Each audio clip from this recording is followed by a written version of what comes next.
कि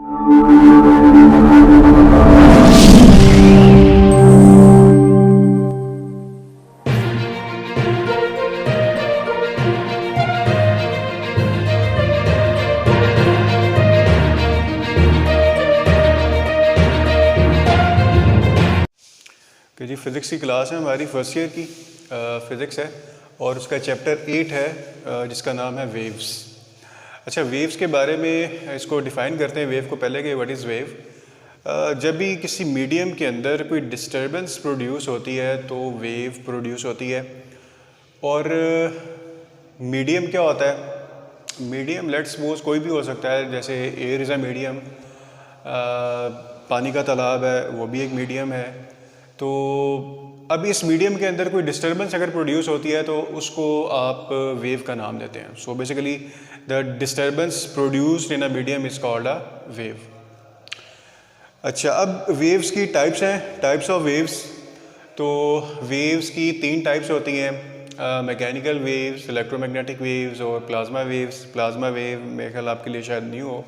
इससे पहले जो मैकेनिकल वेव है और इलेक्ट्रोमैग्नेटिक वेव है ये आप लोग ऑलरेडी 9th और 10th में पढ़ चुके होते हैं ऑलरेडी। इसका एक कॉन्सेप्ट है आपके जहन में।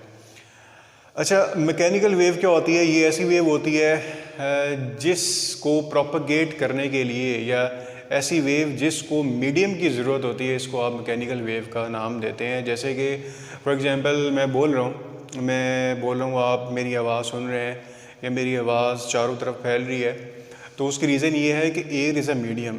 मेरी आवाज़ को ट्रैवल करने के लिए मीडियम चाहिए, और वो कौन है? एयर। हवा वो मीडियम है जो कि मेरी आवाज़ को एक पॉइंट से दूसरे पॉइंट तक ट्रांसफ़र करती है या मेरी आवाज़ को लेकर जाती है।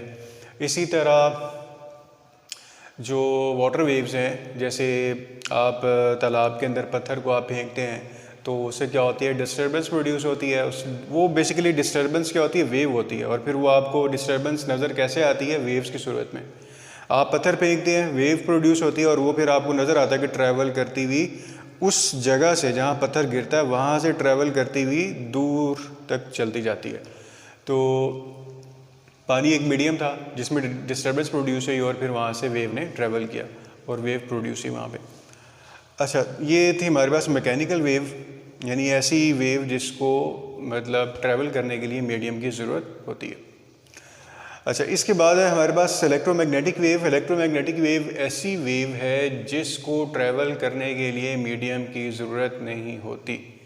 ये ऐसी वेव है जिसको मीडियम की ज़रूरत नहीं होती। For example radio waves, X rays, light rays, ये ऐसी वेव्स हैं जिनको ट्रैवल करने के लिए हमें किसी मीडियम की ज़रूरत नहीं है। जैसे कि अगर आप ये कहें कि अगर हवा नहीं होगी तो लाइट ट्रैवल नहीं करेगी, इट्स ऐसा पॉसिबल मतलब ये ठीक नहीं है, क्योंकि अगर बेशक हवा है या नहीं है, लाइट ने ट्रैवल करना है, क्योंकि लाइट को ट्रैवल करने के लिए मीडियम की ज़रूरत नहीं होती। इसी तरह जो रेडियो वेव्स हैं, रेडियो वेव्स को भी हवा की ज़रूरत नहीं होती कि अगर हवा होगी तो वो मूव करेंगी, ये विदाउट मीडियम ट्रैवल करती हैं। सो इलेक्ट्रोमैग्नेटिक वेव्स ऐसी वेव्स होती हैं जिनको ट्रैवल करने के लिए किसी भी मीडियम की ज़रूरत नहीं होती। So this is the basic difference between mechanical and electromagnetic waves. ठीक है, मैकेनिकल में मीडियम चाहिए होता है, इलेक्ट्रोमैग्नेटिक में मीडियम नहीं चाहिए होता। और मैकेनिकल की एग्जांपल हमारे पास वेव्स इन अ स्ट्रिंग, बिल्कुल हाँ, वेव्स इन अ स्ट्रिंग भी है, और हमारे पास वाटर वेव्स भी हैं, और हमारे पास क्या है? Sound waves. और इलेक्ट्रोमैग्नेटिक वेव्स की एग्जांपल क्या हो सकती हैं? लाइट रेज़ है, एक्स रेज़ हैं, और हमारे पास क्या आ जाती हैं? और कौन सी वेव्स हैं हमारे पास? रेडियो वेव्स, एक्स रेज़ और लाइट रेज़। ठीक है। अच्छा, थर्ड जो है हमारे पास ये है प्लाज्मा वेव। प्लाज्मा वेव हमारे पास जो हाईली एक्सेलरेटेड पार्टिकल्स होते हैं या बहुत स्पीडी पार्टिकल्स होते हैं वो बेसिकली क्या कहलाते हैं? प्लाज्मा वेव्स कहलाती हैं।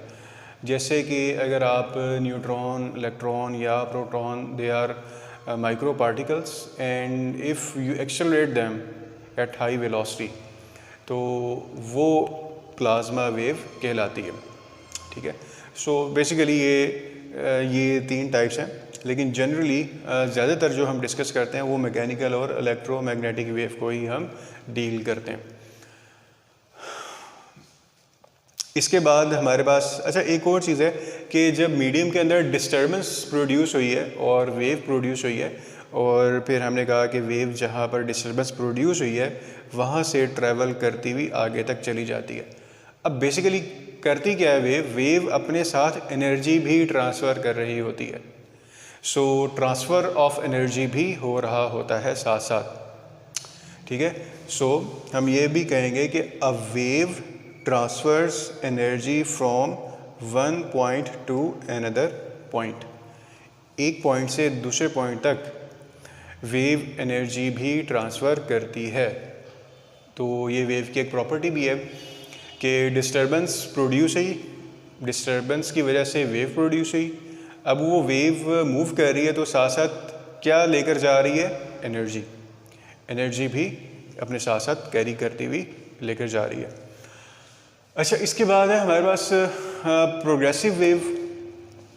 प्रोग्रेसिव वेव वैसे तो मैकेनिकल वेव की ही टाइप है, ये कोई अलग से कोई मतलब टाइप नहीं, it's not a type, it's the type of mechanical wave. तो अगर इसको आप देखें, it is a type of mechanical wave in which energy is transferred away from the point of disturbance, ठीक है। From the point of disturbance वहाँ से energy away move करती है, अवे मूव करती चली जाती है, जिसको आप प्रोग्रेसिव वेव कहते हैं, जो कि मैकेनिकल वेव की ही टाइप है, मैकेनिकल वेव के अंदर ही आती है। अच्छा, अगेन इसकी एग्जांपल क्या हो सकती है, वही जो मैकेनिकल वेव्स के अंदर थी, साउंड वेव्स हैं, वाटर वेव्स हैं, और इसके अंदर आप और कौन सी एग्जांपल कोट कर सकते हैं, वेव्स अलोंग अ स्ट्रिंग, ये भी आपके पास क्या है, प्रोग्रेसिव वेव है। अच्छा, तो ये तो थी हमारे पास प्रोग्रेसिव वेव। अब जो प्रोग्रेसिव वेव है, या इसको आप मैकेनिकल वेव भी कह लें या इसको आप प्रोग्रेसिव वेव भी कह लें, मतलब इट्स वन थिंग, एक ही चीज़ है।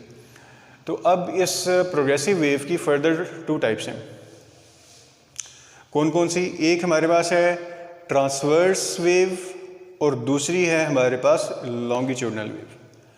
अब यहाँ पर आकर थोड़ी सी डिफ्रेंशिएशन होती है कि ट्रांसवर्स वेव कौन सी होगी और लॉन्गिट्यूडनल वेव कौन सी होगी। इसको हमने देखना है कि ये क्या होती है। ट्रांसवर्स वेव को पहले देखते हैं ये क्या होता है। ट्रांसवर्स वेव के अंदर अब वेव बेसिकली अपने अंदर पार्टिकल्स रखती है, एनर्जी पार्टिकल्स होते हैं। तो अब ये जो पार्टिकल्स होते हैं ये परपेंडिकुलर मूव करते हैं, और जो वेव है वो इसके हॉरिजॉन्टल मूव करती है। जैसे कि आप पत्थर फेंकते हैं पानी के अंदर तो डिस्टर्बेंस प्रोड्यूस होती है, वेव प्रोड्यूस होती है, फिर आप देखते हैं कि वो जो वेव है वो इस तरह से ट्रैवल कर रही होती है। इस वेव के अंदर क्या है, पार्टिकल्स हैं। अब इस चीज़ को आपने थोड़ा सा गौर से समझने की कोशिश करनी है, और मैं कोशिश करूँगा कि आपको समझा भी पाऊँ कि इस वेव के अंदर क्या है, पार्टिकल्स हैं। अब ये पार्टिकल्स की मूवमेंट आप देखें, अप डाउन इस तरह से हो रही है, ठीक है, मतलब परपेंडिकुलर एक तरह से आप कह सकते हैं। जबकि जो वेव की मोशन है, जो प्रोपगेशन ऑफ वेव की डायरेक्शन है वो इस तरफ है, हॉरिजॉन्टल, और जो पार्टिकल है उनकी मूवमेंट कैसी है, परपेंडिकुलर है। तो ऐसी वेव जिसमें पार्टिकल्स की मूवमेंट या मोशन परपेंडिकुलर हो along the direction of propagation of wave या with respect to propagation of wave, तो ऐसी वेव ट्रांसवर्स वेव कहलाती है। तो इसके अंदर आप कौन सी एग्जांपल कोट कर सकते हैं, वाटर वेव। वाटर वेव आप पत्थर फेंकते हैं, वेव प्रोड्यूस होती है, तो अगेन हमने क्या कहा था कि वेव इस तरह से मूव करती है, पार्टिकल्स हैं बेसिकली, तो particles up and down move कर रहे हैं, जबकि वेव इस डायरेक्शन में ट्रेवल कर रही है। इसके बाद आप एक और एग्जांपल भी कोट कर सकते हैं स्लिंग की स्प्रिंग की। स्लिंग की स्प्रिंग एक वो स्प्रिंग होता है जो प्लास्टिक का एक बैंड सा होता है जिसे बच्चे से खेलते हैं, एक स्प्रिंग सा होता है, बहुत फ्लेक्सिबल किस्म का प्लास्टिक का होता है, बच्चे से खेलते हैं। तो इसको आप क्या करें, इसको भी आप घुमाएं तो ये भी बिल्कुल एक वेव की तरह मतलब इस तरह से मूव करेगा। अच्छा, इसके अलावा आप कौन सी एग्जांपल कोट कर सकते हैं? इसके अलावा हाँ, wave along a string, wave produce along a string. कैसे? फॉर एग्जांपल, एक जो रस्सी है उसको मैंने यहाँ से पकड़ा हुआ है इस हाथ से, और दूसरी को मैंने इस हाथ से पकड़ा हुआ है। इस यहाँ से मैं रस्सी को झटकता हूँ। अब झटकने से क्या होगा कि एक लूप बनता हुआ जाएगा, ट्रैवल करता हुआ जाएगा और इस पॉइंट तक आकर रुक जाएगा या ख़त्म हो जाएगा। तो मतलब मैंने रस्सी को झटका और एक वेव प्रोड्यूस हुई और वो मूव करती हुई इस पॉइंट तक आई। तो यहाँ भी अगर आप देखें कि वेव की डायरेक्शन क्या है, इस तरफ, और जो पार्टिकल है स्ट्रिंग, बेसिकली स्ट्रिंग में भी पार्टिकल्स हैं, एनर्जी कैरी कर रही है और पार्टिकल्स हैं उसमें भी, तो उसकी डायरेक्शन क्या है, अपवर्ड है, परपेंडिकुलर है, perpendicular along the direction of propagation of wave. ठीक है, जैसे आप रस्सी को झटकते हैं तो उसके अंदर एक वेव प्रोड्यूस होती है। ठीक है, तो हम बेसिकली उस वेव की बात करें कि उस वेव की डायरेक्शन तो इस तरफ है, जबकि पार्टिकल की जो डायरेक्शन है वो परपेंडिकुलर है। तो ये बहुत इंपॉर्टेंट पॉइंट है समझने वाला।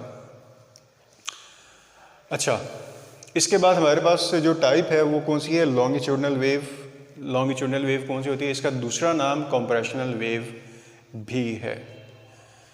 लॉन्गिट्यूडनल वेव का दूसरा नाम कॉम्प्रेशनल वेव भी है। ठीक है, लॉन्गिट्यूडनल वेव या कॉम्प्रेशनल वेव। अच्छा, लॉन्गिट्यूडनल वेव ये ऐसी वेव होती हैं कि जो पार्टिकल है वो भी उसी डायरेक्शन में मूव कर रहा होता है जिस डायरेक्शन में वेव मूव कर रही होती है। ट्रांसवर्स में हमने क्या कहा था कि पार्टिकल परपेंडिकुलर मूव करता है with respect to the propagation of wave, लेकिन लॉन्गिट्यूडनल वेव के अंदर क्या होता है कि पार्टिकल और वेव दोनों एक ही डायरेक्शन में मूव कर रहे होते हैं। कैसे?